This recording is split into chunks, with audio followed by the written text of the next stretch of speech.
Halo adik-adik, salam pramuka. Kak Wahyu senang sekali rasanya bertemu kembali dengan adik-adik walaupun masih dalam situasi pandemi saat ini. Walaupun tidak bertemu secara langsung, kita masih tetap bisa bertemu secara virtual. Bagaimana kabar adik-adik hari ini?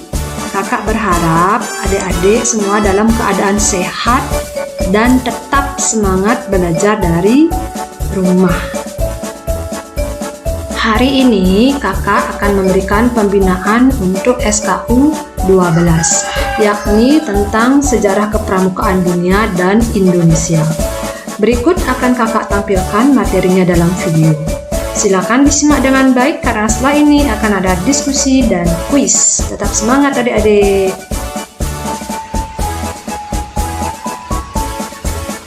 Ini adalah Robert Stephenson Smith Baden-Powell. Ia dikenal sebagai pemrakarsa gerakan pramuka dunia dan juga disebut sebagai Bapak Pandu Dunia.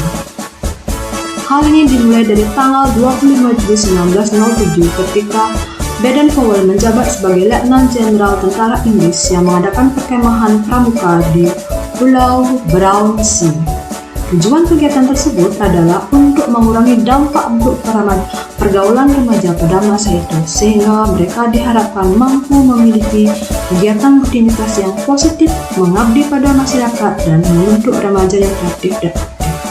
Pada tahun 1908, Baden-Powell menerbitkan buku yang berjudul Scouting for Boys yang berisi tentang prinsip-prinsip dasar pramukaan, yang sebenarnya merupakan adaptasi dari buku panduan militer Inggris yang disebut dengan Aids to Scouting, yang menceritakan tentang bagaimana para tentara bisa hidup di alam.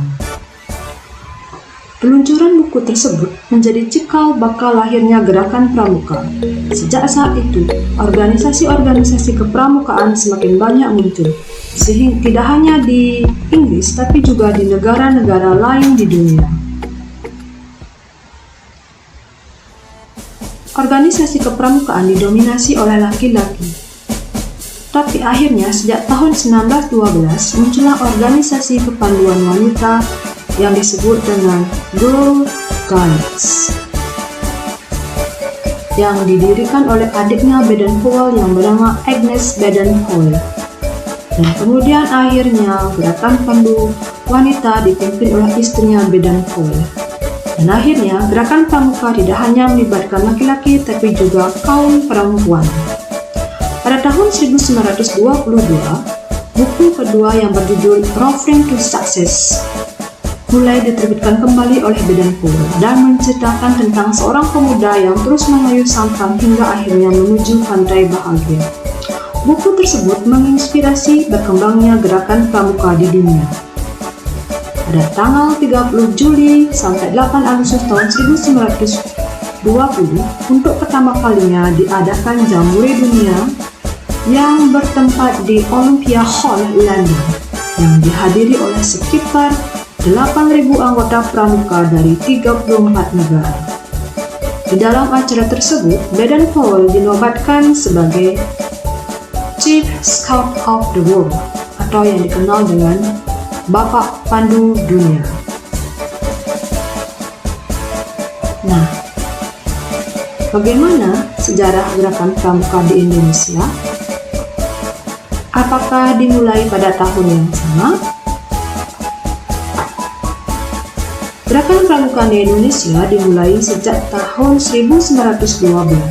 Cikal bakal gerakan pramuka di Indonesia adalah didirikannya Netherlands Paviljoners Organisasi atau NPO oleh pemerintah Belanda. Dan kemudian pada tahun 1916 menjadi Netherlands Indische Padvindersvereniging atau NIPV. Istilah Padvinderi adalah istilah gerakan pramuka di Belanda sehingga dilarang penggunaannya di Indonesia. Oleh karena itu, tokoh nasional mengarah kepada pandu atau kepanduan untuk gerakan pramuka. Pada tahun yang sama, didirikanlah Japanese Pathfinders Organisasi yang diprakarsai oleh SP Mangkunegaran ke-7. Setelah ikrar Sumpah Pemuda, begitu banyak organisasi kepanduan yang lahir, baik itu nasional ataupun bersifat keagamaan, seperti Pathfinder Muhammadiyah atau HW, National Pathfinderage, Syarikat Islam Adventuring Pathfinderage atau SIAP, dan NATPIJ, Indonesia National Pathfinder or INPO. Untuk mempererat organisasi kepanduan di Indonesia, maka dibentuklah Persaudaraan Antara Pandu Indonesia atau PAPI pada tanggal 23 Mei 1928. Kemudian PAPI berubah menjadi Kepanduan Bangsa Indonesia tahun 1930. PAPI berkembang menjadi BPPKI pada bulan April 1938.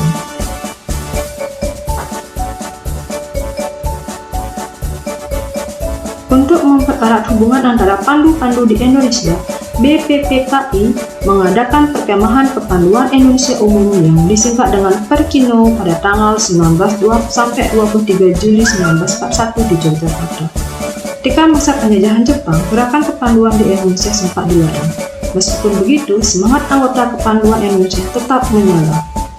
Setelah proklamasi kemerdekaan, tokoh kepanduan Indonesia membentuk Panitia Persatuan Kepanduan Indonesia untuk membentukkan satu wadah organisasi kepanduan. Maka dari itu, diadakanlah Kongres Kesatuan Kepanduan Indonesia tanggal 27 sampai 29 Desember 1945 di Surakarta, sehingga lahirnya Pandu Rakyat Indonesia, yang merupakan satu-satunya organisasi kepanduan melalui keputusan SK Menteri Pendidikan, Pengajaran, dan Kebudayaan tertanggal 1 Februari 1947.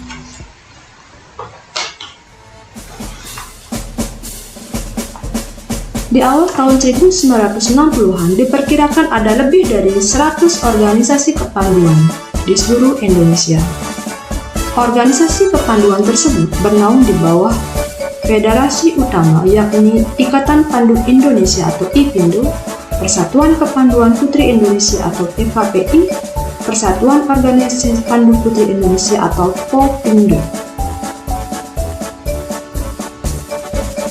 Nah, akhirnya pada tahun 1961, Gerakan Pramuka terlahir. Hal ini dilatar belakangi oleh kian banyaknya organisasi kepanduan yang muncul, sehingga pada tanggal 14 Agustus 1961 dilakukan pelantikan Mapinas Warnas Warnali di Istana Negara, serta penganugerahan Panji-Panji Gerakan Pramuka. Dengan demikian, tanggal 14 Agustus 1961 merupakan hari lahirnya Gerakan Pramuka Indonesia.